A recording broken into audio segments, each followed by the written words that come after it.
Hari Om.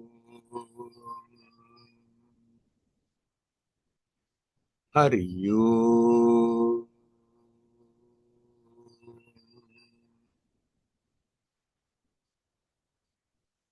Hari Om.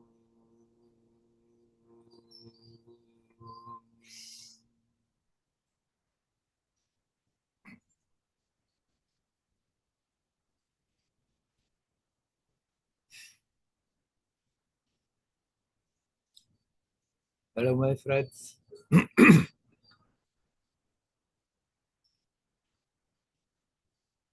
A few days ago, Lutz sent me an interview of Shiva Puri Baba. I never have talked much about him, but he has been accompanying my spiritual journey all along because already my first spiritual teacher, Elizabeth Heitsch, she quoted often from Shiva Puri Baba what he has said. And later, when I was here from the Ramanashram library, I found a book about his life and some of his teachings.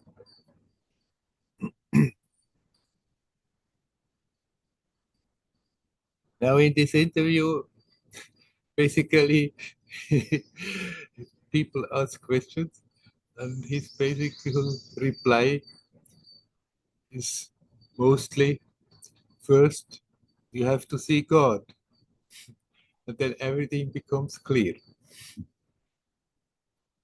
Also, to the question about how to deal with the world, if we have to do work in the world, first see God, and then you can help.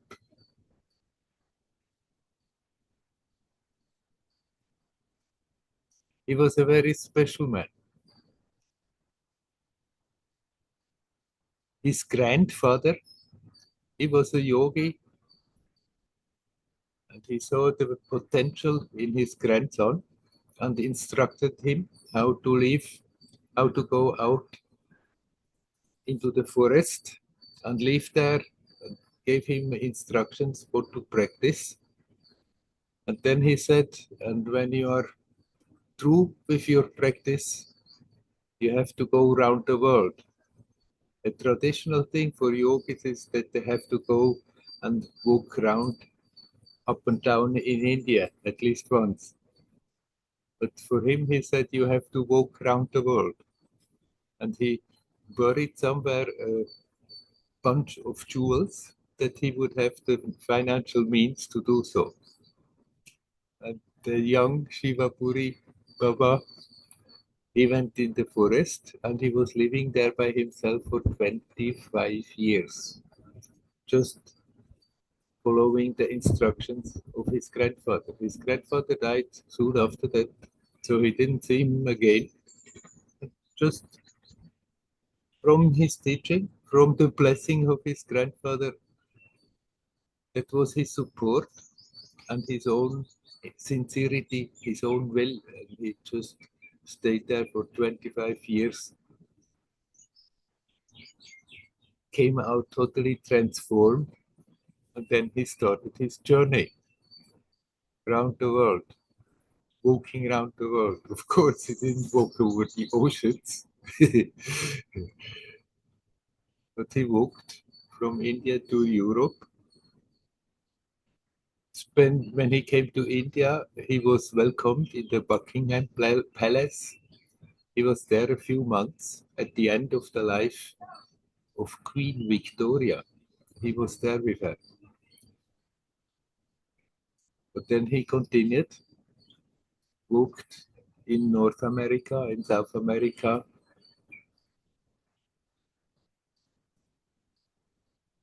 Then finally he continued, walked through Asia and settled down in Nepal somewhere.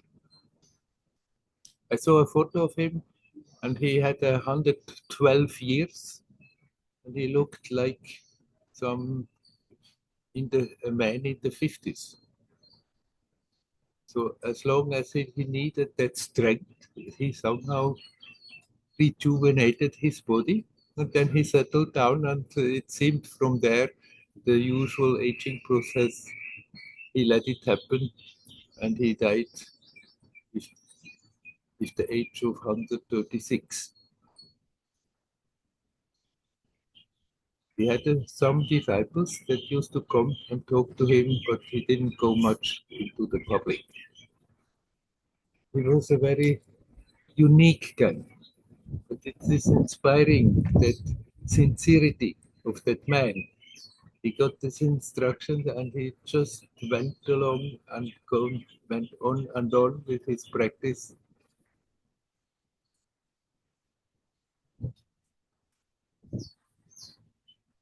And the result was a very special, unique, beautiful Mahatma. I was smiling when I listened to this interview, how he just kept on, instead of going into the details of the question, say, yeah, come on, you just have to When he says see God, then he simply means to let go of the personality, come back to the essence. He is also one of the few teachers who said it's not the pure consciousness that is the end of the story. You are beyond that. You are prior to that. God is prior to that.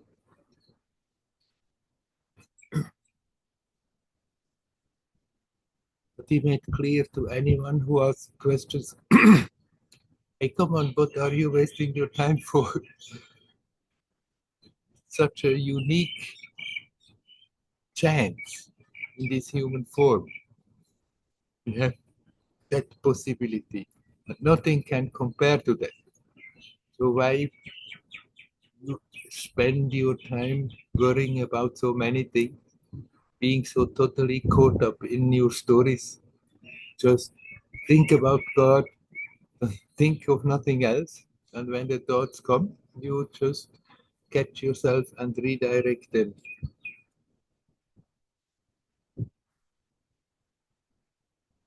Go for that. For if that is revealing itself, then all your questions will be answered. Then you simply know the things from the inside out.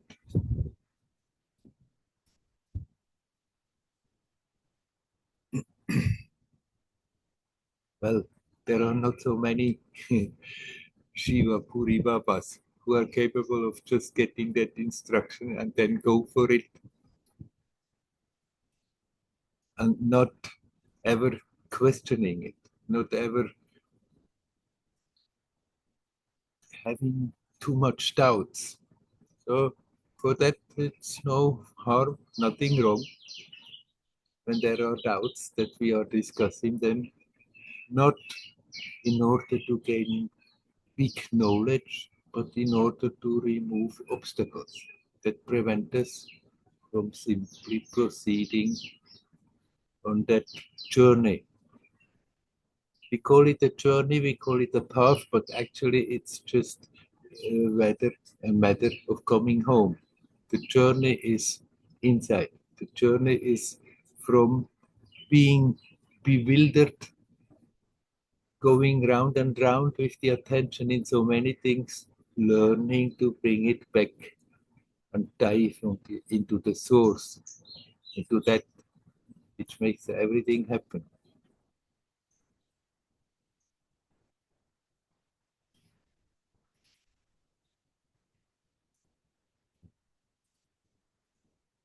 Just felt like sharing this because somehow, whenever I came across this Mahatma in my journey, I always felt very much attracted and inspired by this man.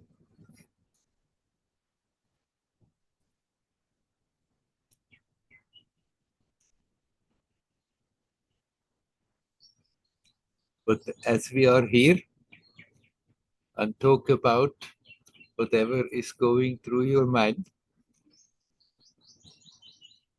you very well can continue to go into the questions only for that same purpose. To remove the doubts, to point in the direction for that one thing, that we become aware of what is. Like Nisargadatta, he got his instruction from his guru and he died soon. And he was not doubting it, he was a simple man. But there was that iron determination. I want to verify it by my own experience.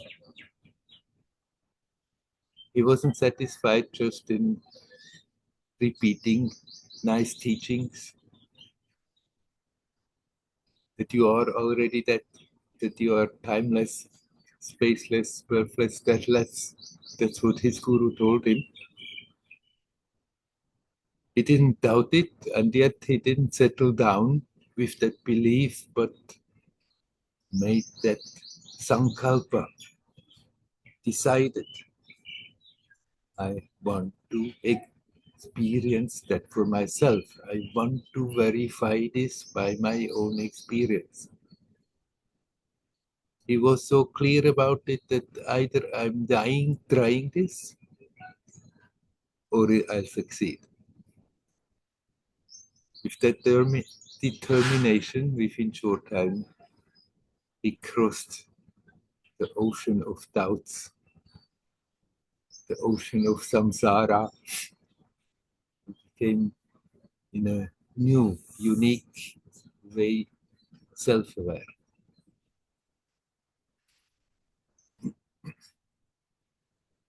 And after that, he spent 50 years plus sitting there in his room and answering questions to the people for that simple thing.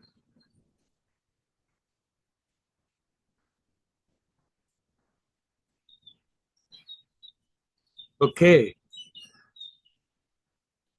So I'm asking you, is there anyone who would like to ask a question?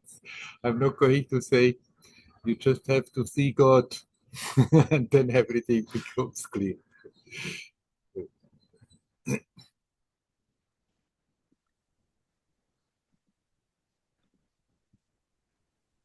Hi, Werner. It's Hello, Ravi. Ravi. I'm sorry, there's not much light in this room. Yeah. So it's funny because I do have I've got an old book by Shiva Puri Baba in my house. So Yeah. yeah. Um, so I've got a few questions. Probably the most pertinent question right now is yeah, I've had a bit of a tough day today. Um, uh, kind of I mean, it's no fault of myself. It's just me reacting to a health condition that's got worse in the last week. Um, yeah, I mean, I've got different health stuff going on. One of them being probably the worst has been chronic fatigue. Yeah. It's worse. I was in bed for a couple of years, and for most of the 22 hours a day, with my eyes closed most of the time. So actually, during that time, I said my mantra for about a year and a half, Yeah. non-stop, which is another question I want to get to. But in the last year and almost 2 years, I've had a separate issue with my feet, um, which has prevented me from standing up and walking that much. Yeah. But by the end of last year, I could walk a lot more. Like I could walk for 10 minutes 6 times a day, which was really good because uh, the when I can't walk, that impacts me improving my like to recover from chronic fatigue, I need to build up my stamina, and that's why walking was so important. And not being able to walk with my foot issue was hard on that level. And at the time that I got my walking up to that stage, I got a diagnosis on my feet, and I found out how to improve my feet with orthotics. And but I also decided to get a second opinion. And the specialist that I saw squeezed them so tight that he injured them. That was December last year, and since then I haven't been able to walk or stand much at all.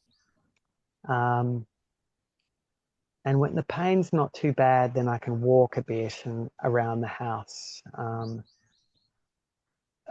And a week ago, I started picking up my walks, and I thought, oh, there's a good chance I'll be able to walk again up to 10 minutes, 6 times a day, and then it will improve from there.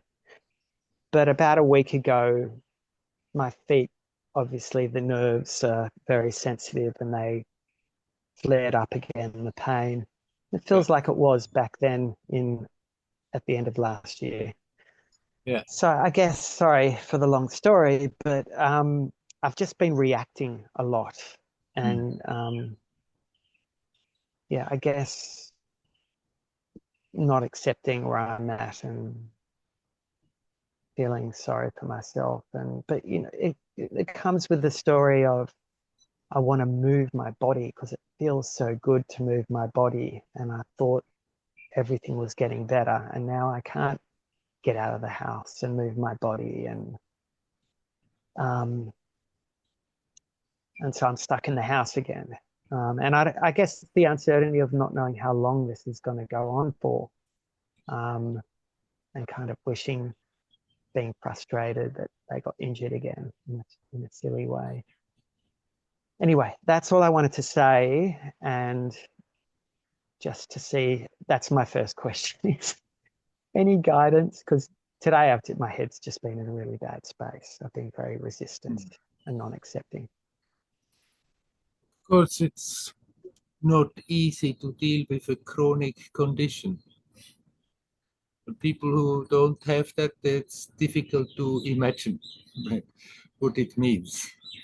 So often you may feel alone, like isolated from the people, because nobody can really understand what is happening. But then there you have to be very careful that you are not using that as an excuse to slip into self-pity. For self-pity is draining your life force away and makes you weaker. It's the worst one can do to oneself in such a condition. Then on top of that, getting drained by self-pity, then it's making everything much worse. So hard as it sounds, don't let yourself slip into self-pity. It's like a whirlpool. It's draining your life force away. Acceptance, but not acceptance as a victim, but acceptance, this is the situation I have to deal with. It's a fact, whether I like it or not. I have to deal with the situation, but still, you can do whatever you can in this situation to at least internally become stronger, to have unfavorable circumstances, and then in spite of that, be capable to connect with God, makes you very strong internally. And that's actually the best condition you can offer, that also your physical condition is improving. You may not have control over it, but you can at least give that positive vitality into it by not self-pitying, but connecting with God, accepting that what you are going through is something that you are going through. Not thinking, oh, I'm a bad guy, I'm being punished. God is not really punishing. Somehow it is so happening in your life that this is the case. And if you can accept it and decide with that acceptance, but I'm making the best out of it. I'm not going to waste my time, for every moment is a possibility to connect with that essence. And once you get out of this life, then whether your body was healthy or not healthy, at that time, it doesn't matter anymore. But that wealth that you are accumulating by strongly connecting, that is with you. That goes out of this life with you. So make use of the time you have to make you internally strong, and eventually, by God's grace, it may also lead to your body getting stronger again. There's a saying that I've heard Amma say, that happiness is not a right, it's a gift. Is that what she said? But nevertheless, I've also heard that that situations, what comes to us in life, is a gift. Is that what you mean by? Can you talk about what that means? That situations that come to it, because it's hard. I mean, from my point of view, it's very hard to look at this as a gift. But is that what you're saying in terms of seeing it as something that makes you go stronger and closer to Right. I mean, rise above the situation? you don't have to artificially try to push yourself into a state of mind to say, "Oh, I'm so grateful that I'm that I'm in such a bad condition." No, but you can accept it as a gift in the sense, like for everybody, every moment is a gift. This, there is so much more happening than what we are aware of. This human condition is something very special. This miraculous connection of consciousness with matter, with a body, is putting the stage in place that the consciousness can unfold enormously, that we can get enormously stronger. The potential of that is so enormous. So it is a gift to be alive. For every moment we can grow, even if we are often not aware how much is really happening. Something is going on all the time. We're getting richer and richer, and that wealth we are taking along with us when we go. Okay. Okay. Thank you, Werner.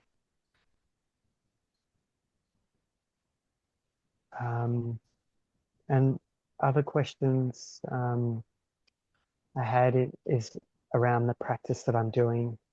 I'm doing, I've got a meditation practice that where I just say the mantra, and then you kind of just say it once and you go deep, and then when you notice that you're having particular thoughts, you say it again. And I've also got Amma's mantra, where we've been instructed, the way I've been doing it is to, as you breathe in, you say one word, and as you breathe out, you say another word, and mantra, etc. Is it okay to do, you know, a few minutes of one mantra technique, which is very different from the other techniques? So do a few minutes of one mantra technique and then move on to the next mantra technique. For some reason, it seems easier. Sure, but no problem. If you have made for yourself a program like this, that first you are doing one for some time and then you are doing the other, there is nothing wrong. Don't make a Even if, yeah, don't make a problem of it in your mind. got you, got you. So even if it's not like you're not doing the full 20 minutes, if you're just doing 5 minutes and Yeah, then, yeah, yeah, right. okay, don't make a problem. Okay, thank you. And the other thing is again, it's another question about my mantra, as I've asked in the past. But every time I ask these questions, it does help me kind of let go and go deeper. So, you know, for instance, during that period, for the first kind of period of being quite sick, I was saying the mantra quite a lot. Yeah. And I said it, and it was purely just saying it and being very present to it as I said it. And then I kind of experimented with not saying the mantra and then, you know, I also experimented a little bit with saying it and just, as you said, relaxing and breathing every so often. And that was nice. And then I kind of let go of that and moved into, because I wanted to feel more, maybe it was just the natural progression, but part of me also just I wanted to feel more bhakti. And so I let go of the mantra and I just kind of, just the thought opened my heart or felt the divine presence, or, you know, it became very quite natural and just easy to connect. But I also found it harder to keep that up. And what I liked about the mantra and so that was very beneficial, and it still hasn't left me. It'll still always be a practice that I do every so often. I forgot where I was going with all of this. And now what I've started to do is, yeah, and so, but there was still the memory of, maybe it was just because I was lying in bed and there was no other distractions over those 2 years. But even when and it was easier, more so easier, but it was just so easy when I got in a pattern with the mantra, saying it, it just became so easy and so natural. And it was just so easy to say it, so I wasn't thinking. Whereas just feeling this sense of bhakti was beautiful and here and there, but I'd forget more to be present to do that practice. Yeah. Recently, I've gone back to saying the mantra. I read something in a book and I was like, oh, I like that.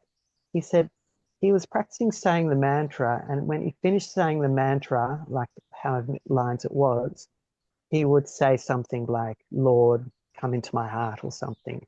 And that would bring more devotion, which would also help him move into saying the mantra again. And then he'd say that line.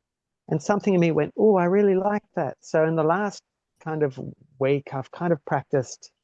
I started doing that, and that didn't feel 100% natural. And then I just started kind of, as I would say the mantra more, which I do in nature effortlessly. I've always done this practice when on my walks, to feel the divine, the connection with the divine while I'm saying the mantra. But more at home, not being in nature, I've been kind of just the thought of God, or just that thought or that remembrance, whether it's just that God exists, or I open my heart in that moment to God while I'm saying the mantra. It might be at the very end of the mantra, I might visualize Amber's form. I kind of found that sometimes it hasn't been good to make a rule of when I visualize Amber's form or have that open my heart in that moment to the mantra. Just realized with me, it's good to keep it a bit more fluid. And then in the last couple of days, I just went, and I also became aware that I better be careful not to make this a rule that this is how I do it, because there will be times where I just want to go straight. It might open me up to going straight to moving into just saying the mantra and not kind of thinking of God. But while I'm saying that, while I've been softened and I move into that stage of just saying the mantra, that's when the juice of the mantra flows. Sometimes it's just hard to get into that flow. And then the bhakti, I already feel the bhakti in the mantra. I can't explain it, but well, it's just, I feel more connected in my heart. In the last couple of days, I've just noticed that I've just been saying the mantra over and over again, which has been really nice and soothing and calming, but the bhakti, and that's been fine. Like, I haven't had an issue, but I guess my question from all of this is, it's always been a nagging question. Is it good to have just to choose one path? Like, just say your mantra, boom, boom, boom, boom, boom. And then the next day do that. Or can you chop and change and the next day say the mantra and do it the other way I was saying? Like, what is the best? Is it good to choose one, or to decide as you feel? Right. It's good to have your basic approach to which you can come back all the time. And then on that, you can also vary a bit as you are doing. And like you said, sometimes you are saying the mantra, or then you just try to be devotional, but the two are not, need not be separate. That if you feel that devotion and then it disappears again, you can very well use the mantra to come back to that devotion. It would not be helpful to just go around and look for new techniques and think somehow maybe somewhere I find the magic trick that is just changing everything. You stick to your basic approach, but there you can also have a bit of tolerance. That when you have more the feeling that you practice a bit more one aspect and then sometimes another aspect, they are still in the same flow. So no harm in that, in doing so. It's also possible that something you pick up, you integrate it in your approach, in your current, and then it's there for quite some time and eventually come to the point that you think, oh, maybe it's not so necessary anymore, and you just drop it and you go ahead. But you're not changing your basic approach all the time doing so. You just learn to integrate what comes, what feels right, include it instead of doing then different things and having a bad conscience about it. Then you just include it into your approach and create in that way your own unique way, your own unique approach, as it should be actually.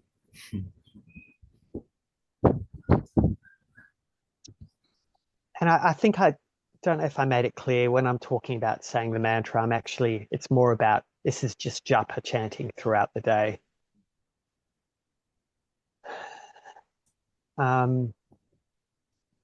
Okay. So as I'm doing it, is that fine, Werner, where I'm just, like for 2 days, I might just do japa, but there's no thought of it's just japa. I'm just really Right. present to the words. If And then the next day, if I decide to think of ama with every line of japa, or that's fine too, that's fine, to that's fine. change it to that level. When you become Yeah. aware that it's merely mechanical, then you can do something about it. But just to do the mantra and be very present and aware here now with the mantra, if you don't feel like adding anything more to it, that is already perfectly fine. But if it comes spontaneous and natural that you want to connect with Amma while doing so, then you can also do that.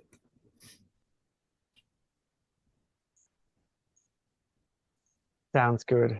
I guess my questions are coming out of the space of what's the, I guess is that I'm concerned that I'm getting it wrong or right. Is that right? Is that what I'm doing? That's what you are doing. That's what sadhaks most of the time are doing. Always afraid that if I'm doing it wrong, then I may miss the train.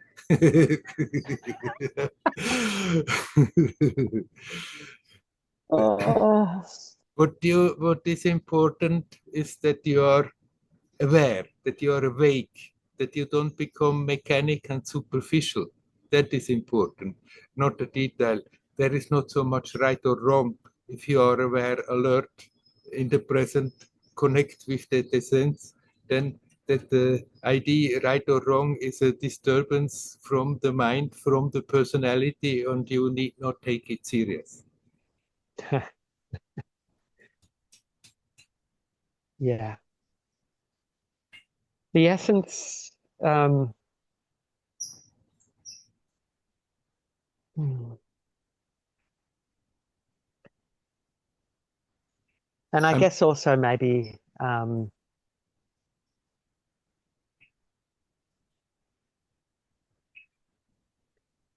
it's that feeling. I just the last thing I want to say is that when I get into the rhythm of the mantra, I just don't want to stop. And it is very soothing, and I am very alert and single pointed when I'm in that space. And I feel very connected. Um,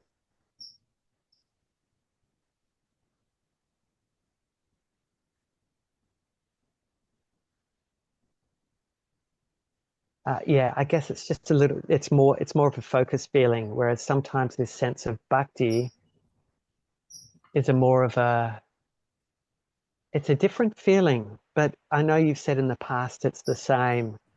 Why do I seem to be making an issue of them being different if they're the same and maybe wanting one more than the other? Does one's mood change of what they need in any moment Right. I mean, spiritually? essentially they are the same. You said it's a different feeling, but yes, that's on the level of the feelings, and they will change during your practice. Even if you practice the same mode all the time, then your feelings with it will change. This is the nature of feelings. But being then connected in what way or in one way or another, then it doesn't really matter. So don't create that separation. It's either this or either that. Sometimes one mood of it may predominate, but that doesn't mean the essence is different because of that. Connect with that no matter what. That is so good to hear. Thank you so much. I like that the mood might predominate, but the essence is the same. Right. It's true. Thank you so much, Werner. I wish you well, and I Thank you. wish you a Hurry good on. health also. Hurry on. Thank you. Thank you. Hurry on. Hurry on.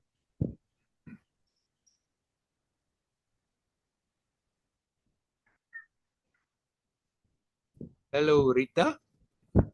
Hello, Werner.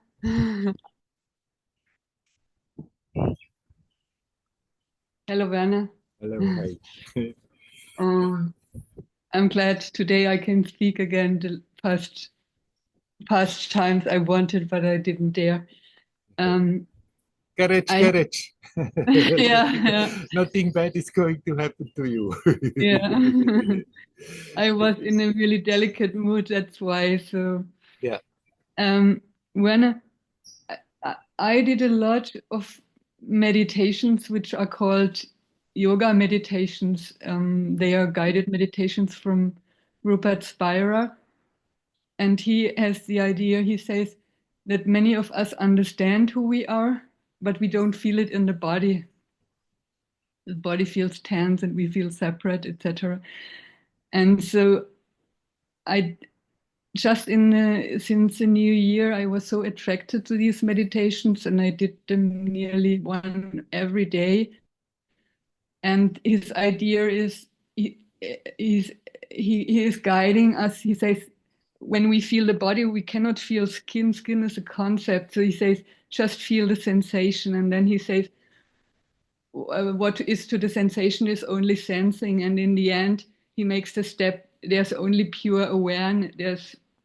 This step is kind of difficult for me to make, but when I did these meditations, I realized I really felt it helped me to be more peaceful, and especially in the body, because I tend to feel a lot of tension in the body, and if it's bad, I feel pain. And I had for years a lot of tummy pain, and I lost weight, but this is okay now, but I still feel a lot of tension. And so with this meditation, I felt really more peaceful, and how I feel the essence is usually the peace, and I felt lighter and transparenter and in the body. And so I did this meditation and it helped, but mm, but in the end, or not in the end, but after a while, I kind of got really I felt really tense and lost and separate, and thoughts came in, and so this old trauma energy came in. And so my question is, did I make I realized also with the meditation that it's a little bit like a sucht. What is sucht in English? Like Addiction.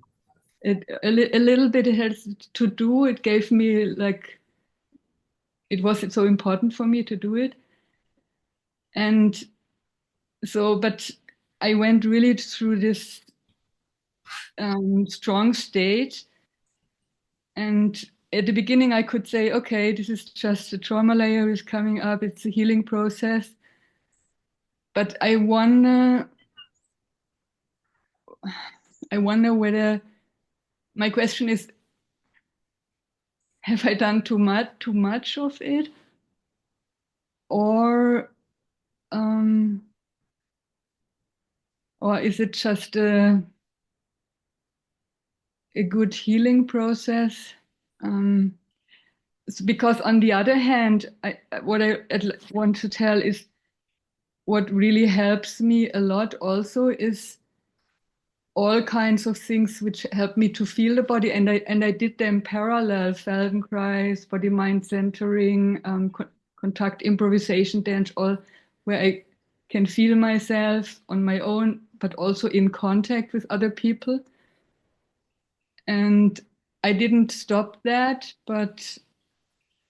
and so yeah, I tend sometimes, I'm not sure about myself because I tend sometimes to do too much of something, to not find the balance. And so I just thought, maybe you as an outstanding person, when you listen to this, what ideas do you have?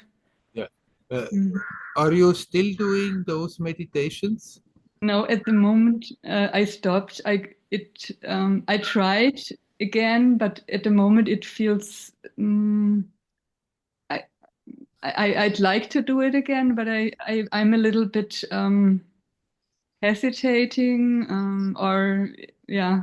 Scared that they make it worse. No, Yeah, if you like to do it, I still have a good idea about them, but it's not that I think that it's very absolutely clear, oh, this is nothing for me. But at the moment, I'm a little bit waiting a little bit until it comes. That's not coming from my mind, but from my inner, that I want to do them again. Yeah. good. I mean, it's totally okay to include the physical. In my story, for a long time, I didn't want to have anything to do with the body, and after that, I started to include, and that was much more became much more profound when I included the body. It's like otherwise we are a bit neglecting the roots. And in order to grow out in space, we have to have good roots. Yeah. Mm-hmm. So if you feel like in the doing that again, just do it in a measure that that it doesn't scare you. And if other stuff comes up, don't think it's because you did this meditation that this is now happening, and it's because you made a mistake. Partly you yourself already said you thought then that must have opened up something, that stuff that was there came to the surface. And when it's there, then it's usually not so funny to deal with it. But don't think that you made a mistake and that's because of that other old trauma stuff comes. But exactly for those trauma stuff things, it is helpful that you are integrating the body, that you are not trying to just keep that level away from it, but because it is very much energetically hooked in the body. And so learning to feel the body more and more, just the sensations, learn to feel the sensations and relax consciously. Feeling the sensations and relax. Breathing and relax helps to dissipate tensions that are stored in the body. And also tensions that are in the subconscious, that after that, when they come up, they manifest physically. And just the very fact of being aware of the body, being aware of the sensations, but instead of getting more and more worked up about them, learn to relax as good as you can. And don't get upset if you give the order to relax and it's not relaxing. It's still doing something. At least it's relaxing a little. Relax those parts that go easier. Relax the legs and feet, the arms and the shoulders. As good as you can. And the rest will start to relax. And then when those trauma energies come, they have much more of a chance to somehow gradually evaporate. It's not that you have to necessarily dig into them and go after them too much, but just feel them, how they are manifesting in your body energetically, and learn to relax as good as you can, and gradually they are just evaporating. And if it's necessary that you have more insight in a particular thing, then it will come about by itself.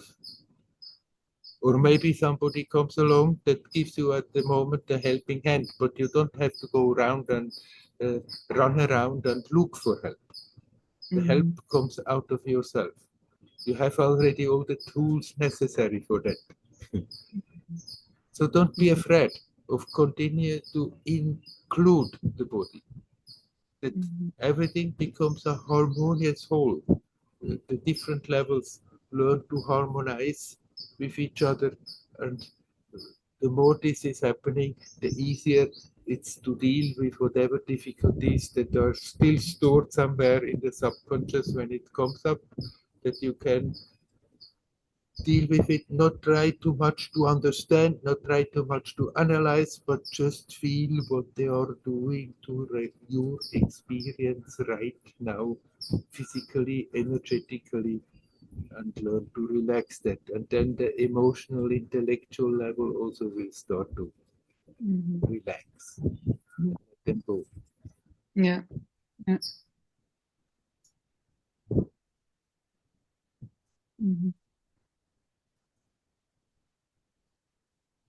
Yeah, yeah, this gives me a little bit more orientation what happened, and yeah, it feels right to say it was not wrong to do it. Oh, it was not wrong to do it. You don't have to do it extremely. You don't have to push yourself to do lots and lots of it, thinking the more you do, the quicker you are getting through everything. Yeah. But you can integrate it in your daily life harmoniously. Yeah. Yes. Just thinking about it now, I realize that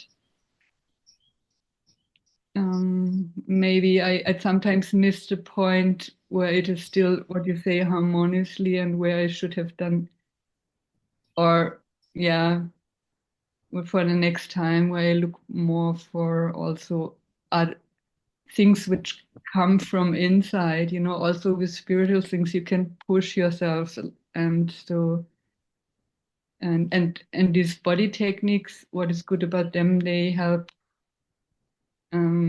more to feel what wants to show, or what is good, or to feel it from inside. And right.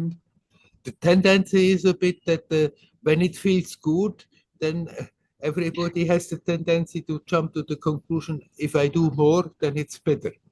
And if I do even more, then it's better. And that doesn't work like this. You cannot... Then I can let it behind me, all of this stuff. Yeah, that's right. Right. Be patient with yourself and just integrate it, but in a harmonious way, and then it's very helpful and not harmful. Yeah. Yeah. And one other question, or which goes into this direction. The past satsangs you said this, that to feel the body doesn't disturb to transcend it. You know, that it's not that it's not for a while I had a little bit doubt if I do so much things where I feel my body that it is like a hindrance, like an obstacle. Obstacle on the spiritual path. Yeah. But I tend to go in to feel now what you said, that it doesn't mean like it. I slightly get with the body work the idea that it's not an obstacle, it can also be an help. Right. It is a help if it's done properly.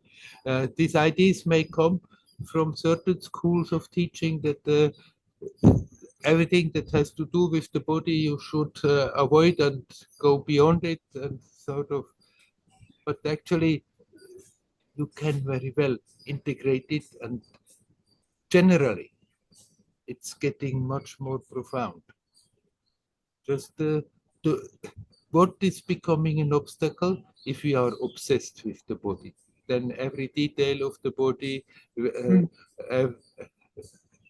the appearance, what people think about it, and also every detail in the body, but getting all obsessed about it, then it becomes an obstacle. But to feel the body, after all, somehow our experience is in this time space. So we can start there and include that. The consciousness in your body is not different from the pure consciousness. It's not that there is one consciousness and there is another consciousness. If you follow the consciousness that is in your body, you come to the source. So don't worry, don't have handicap yourself with doubts like this. You can very well include the body, feel the body, and if it helps you to be in the present, feel it, feel the sensations. Simply learn to relax, and then automatically your attention sinks deeper, and simultaneously you can feel that physical energetic level, but also that vibrant source that makes that experience possible. Yeah, I have this. You tend. I think in former times you said it even more. You always say, connect, breathe, relax, and this is like a mantra for me. And there's the body in it. The breathing is the body, and the relaxing is the body. It's also there's a lot of body in it. I think, and yeah, thank you very much. And one more question. This is you said today, God is prior to pure consciousness. Yes, right. I had this idea spiritually that the pure consciousness, which is pervades everything, everything is pure consciousness. That was my understanding, and that this is the what in religious terms you would call God. But you said today God is prior to that. How can you explain this a little bit? Pure consciousness, even pure consciousness, we cannot possibly understand. But still, we can have some kind of a notion in the mind. We can have some kind of an idea, an imagination of pure consciousness. So often this is presented. This is the absolute. But Actually, it's already the first expression of that mystery that we cannot in any way imagine, understand, have a notion about it at all. You are prior to that. The first expression of what you are, of what God is pure consciousness, pure love, pure energy. This is the base.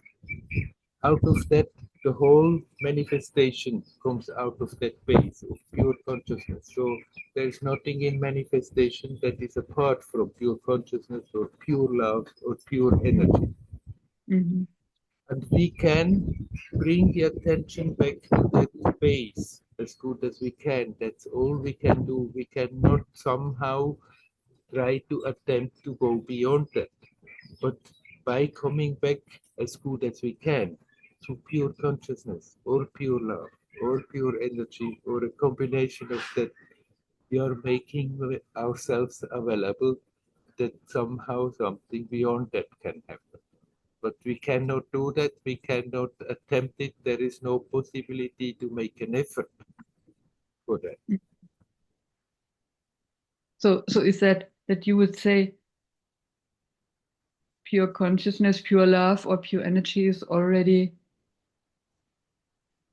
in manifestation? God is not manifest, something which is not manifested, and this is like a little bit already manifestation, or is that what you want to say, or is Right, but it's not apart from God. It's not apart from yourself. So the unmanifest and the manifest are both aspects of that same mystery. Yeah.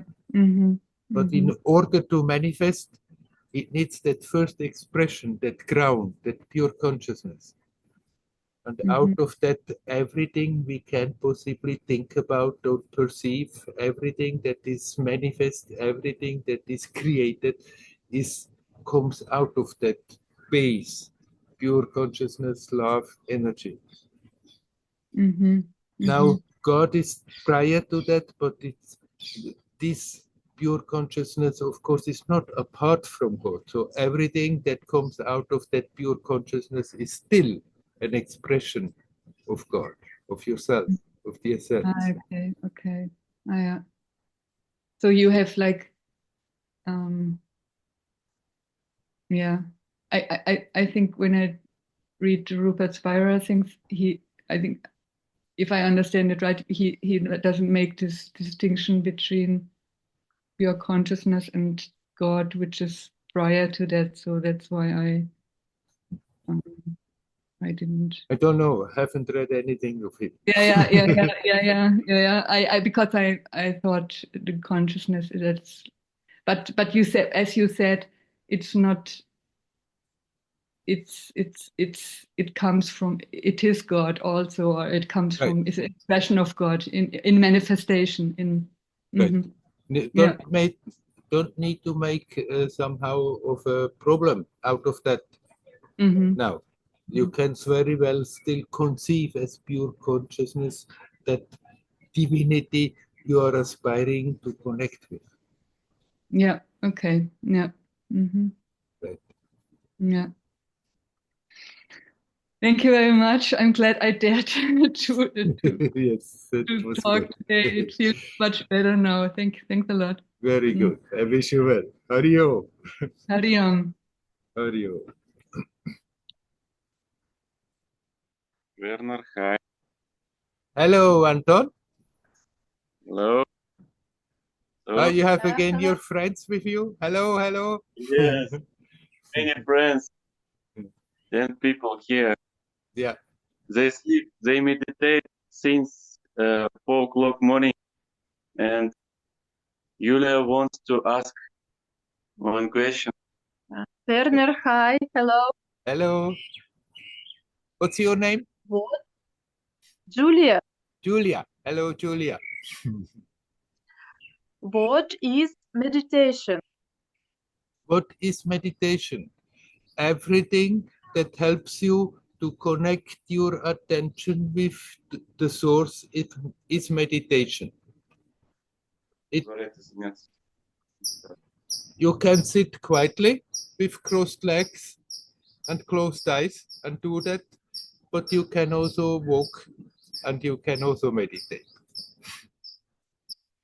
That whatever helps you to catch your attention, the attention that is roaming around, and turn it back to the source that I call meditation. Как сказать быть настоящим?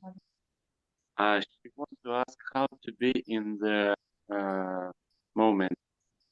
How to Right be now. in the moment, right now.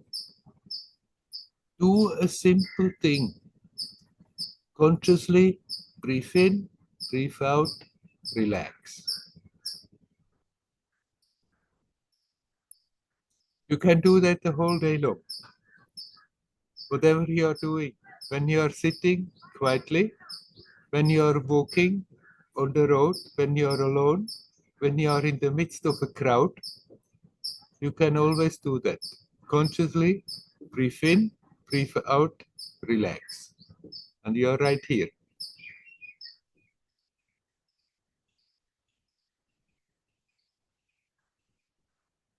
Thank you. You're welcome. Werner, I have a question myself. I do something, but nothing happens. So I play the role of Anton. I play the role of a man who wants to teach people, who wants to ask you something, who wants to practice something. But I don't understand how I can not play the role, this role, other roles. So I play the role, a man who plays the role, who wants to don't play the role.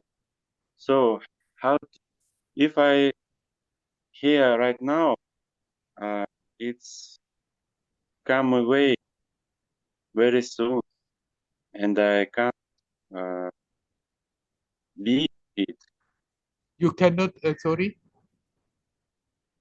I can't be myself all time. I don't understand how to be all time as you. Why it's not why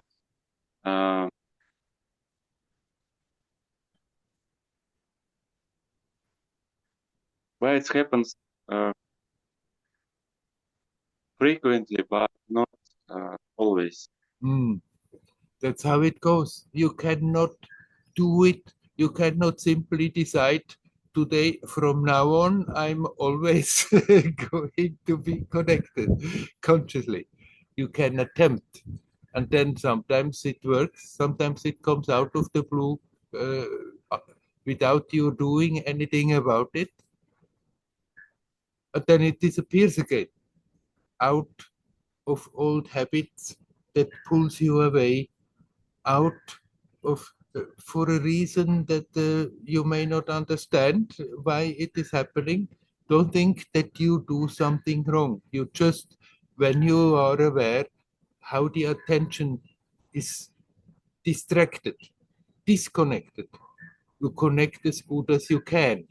And then it is very, very rare that somebody connects and that connection just stays. It seems that has happened to Ramana Maharshi, that when he was 17 and he had that fear of death and he lay down and then he said, okay, I'm dead, but then I'm still here. Who am I? And somehow it opened up a field of experience that previous was there, but he couldn't consciously connect and he never lost that. From there it proceeded, but he never lost that. But this is one great exception, Ramana Maharshi. For most of us, we try, and then sometimes it starts to happen, and then we lose it again, and then we continue doing our work, and then it happens. This is how it goes for everybody. So you just when you become aware that you feeling disconnected, you bring that attention back as good as you can and relax. And then this will happen more and more. You cannot do it, and yet still good to do something about it. You cannot do it. You cannot simply decide, now I connect and stay connected, but you can attempt to connect as good as you can. And then it starts to happen, and it comes more often. And sometimes it stays longer, but then it goes again. And if you continue to just do that whenever you feel disconnected as good as you can, you reconnect, then eventually your attention will sink in so deep that you don't lose it anymore. You cannot really do it, but if you continue opening up in that direction, then it happens. It's not something under your control. It just will start to happen. You cannot do it, but we can do a lot to prevent it. We can do a lot of silly things to create barriers. And then we become aware when we are doing these things to prevent it, to let them go, to connect as good as you can, relax as good as you can in it, and it will continue to happen. And if you continue, eventually it will just stick and not go away again.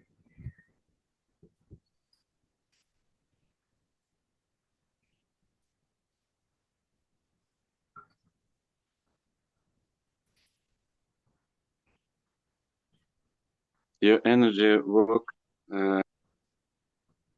so that I connect now. So why I don't have the same energy? Well, I can't create. you have all that energy in yourself. It's already there. Simply, we have not always conscious access to that. But it comes. Just continue. It will come. It's not that you're doing something wrong, but theoretically it's here now, everything. But in practice, often we have to have patience that things can harmoniously adjust to a new situation. Why I lose a moment of now? Why you lose the moment of now? Because the old habit pulls you away, and then you are in the mind and in the old ideas and worries, and the world, whatever is happening, is taking too much attention, and then you forget about it again. That's the old habitual way we have been functioning, and it will pull us again out again and again. What we can do when we become aware, not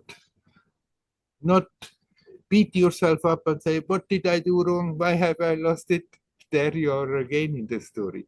Simply accept, okay, there is some more work needed. I just connect as good as I can, and then it will happen again. And then you will lose it again, and then it will happen again. And eventually, you won't lose it anymore.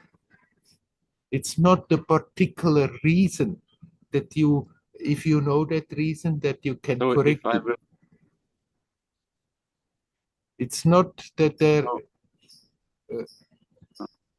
It's not that if I there is a always magic trick. It's not that I have a magic trick, and then when you have that magic trick, you can connect and you won't lose it anymore.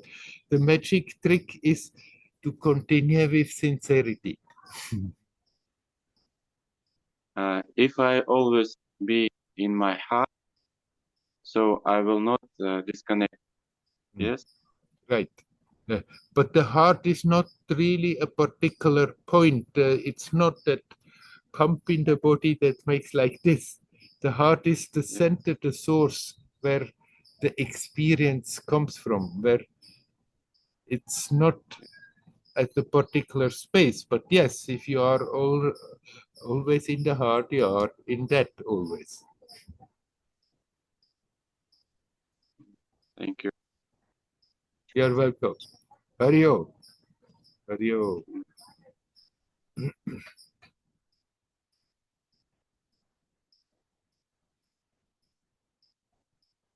Is there anybody else who would like to come? Julia? Julie wants to ask a question. Yes.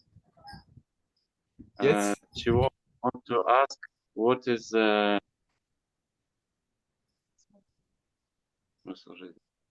what is the life? What is life?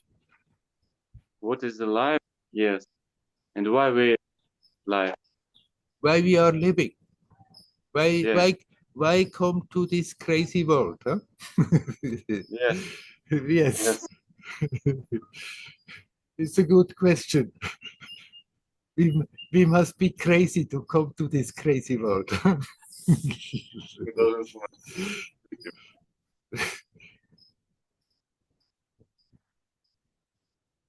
You are that pure essence. But that pure essence is curious to experience itself. Essentially, you never change. Essentially, you remain the same. But the experience of that is unfolding.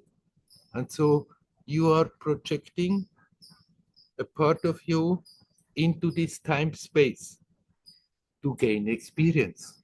Through the experience, unfold the experience of the essence.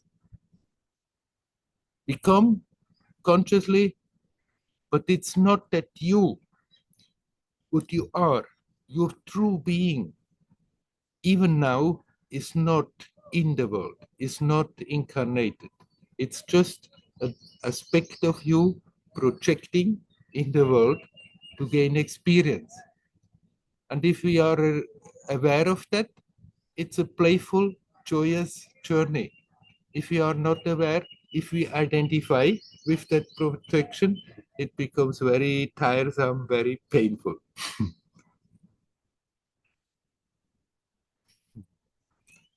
Very good. Do you understand? Understand. Very good. Thank you. You're welcome. Hario.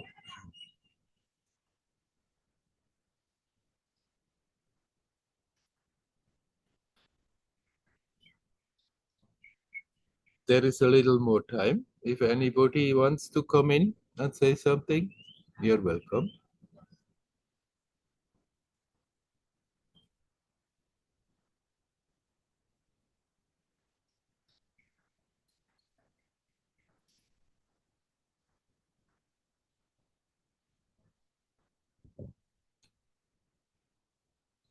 What Julia just asked is a question that comes to everyone who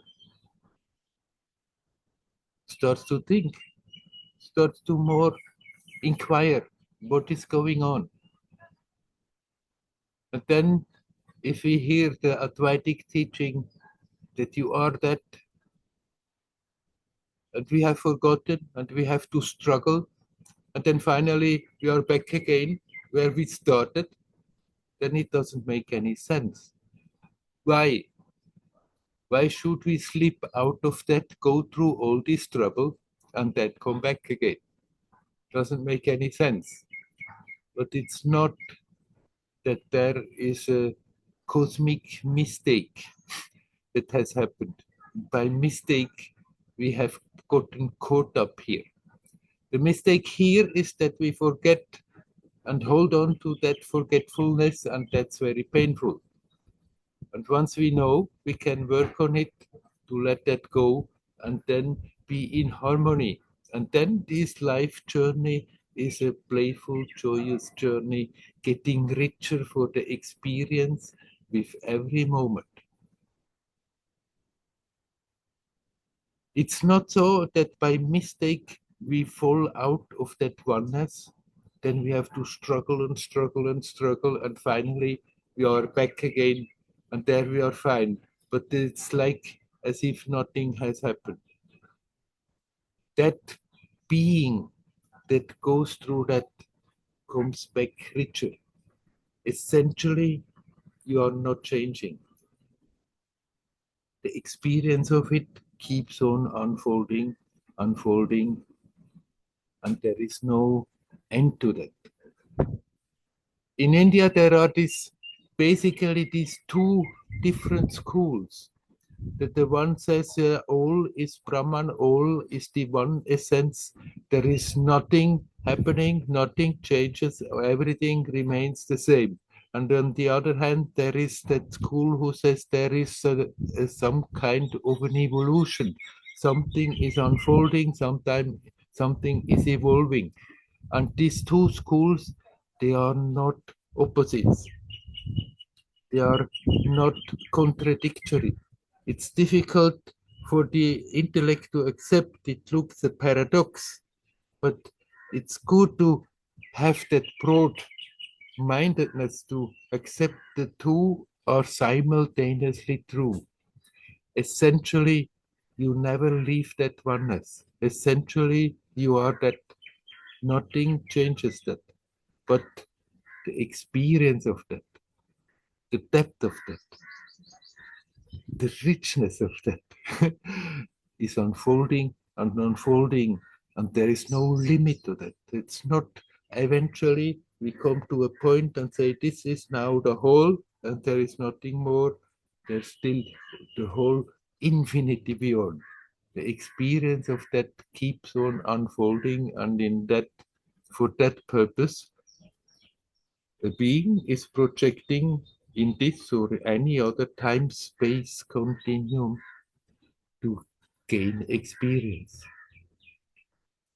Through that experience, to unfold the consciousness, to unfold and intensify the experience of that oneness, of that one beingness. And the more we intensify that experience, the more joyous it becomes, the more ecstatic it becomes, naturally. This whole damn story makes sense. There was a time I thought this doesn't make sense at all. I even said once to my teacher, Amma, she said, because I was always asking her, do something, make something happen, give me enlightenment, give me this, give me samadhi, I want. And she said, if God would simply give things like this, then this whole world, this whole creation would not make sense. And there, in that moment, I said, no, it doesn't make sense. Nothing of all this makes sense. And she looked at me very sternly. And from the bottom of the universe came the reply, yes, it does make sense. And it took years until I could say, yes, she was right. This whole damn story does make sense. We don't go for nothing through all this. But we have, unfortunately, we've forgotten that this is the point why we are here. And then we get caught up in our story and get all worked up, and it's a very painful business. Even that is not for nothing. No pain, no suffering is for nothing. Everything builds up something very precious. But we need not suffer if instead of that we are alert, if instead of that we are awake, then we need not go through pain and suffering in order to grow. In contrary, we grow much faster in a very beautiful, joyous way. We can come back to that. The growing process, the unfolding process will continue. But suffering we can leave behind. I wish you all well. Hari Om, Hari Om, Hari Om.